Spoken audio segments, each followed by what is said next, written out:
Most designers don't fail because they lack talent. They fail because they never leave a certain level.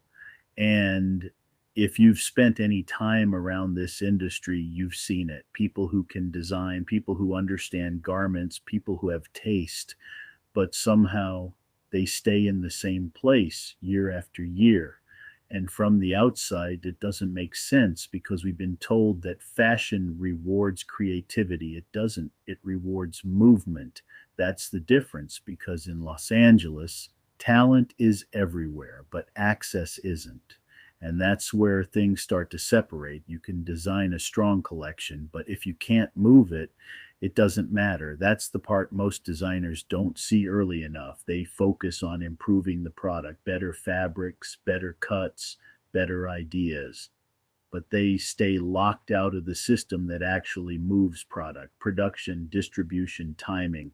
Those three things decide everything, not just design. You can see it clearly when you look at brands that broke through. Take Fear of God.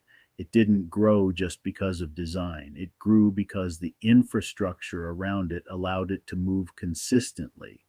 Same with the hundreds, the product mattered, but the system around the product is what allowed it to scale. That's the difference most people miss. They study the outcome, but ignore the structure behind it. And without that structure, you stay stuck because you're always reacting, waiting on production, waiting on samples, waiting on deliveries, while other brand are already moving to the next step. That delay compounds, and over time, it becomes your ceiling.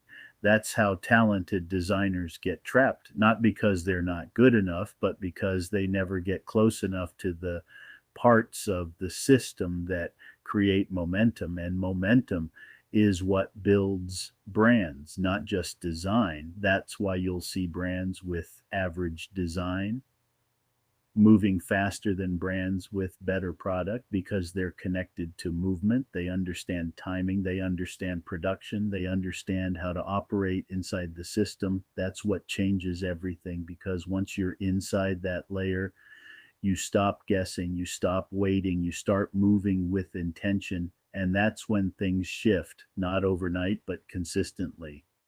And consistency is what most designers never reach. They burn out before that, or they stall, or they disappear, not because they didn't have talent, but because they never understood what actually drives growth in this industry. It's not just what you make, it's whether you can move it again and again without breaking your own process. That's what separates working designers from scalable brands, and most people don't realize that until they've already been stuck for years.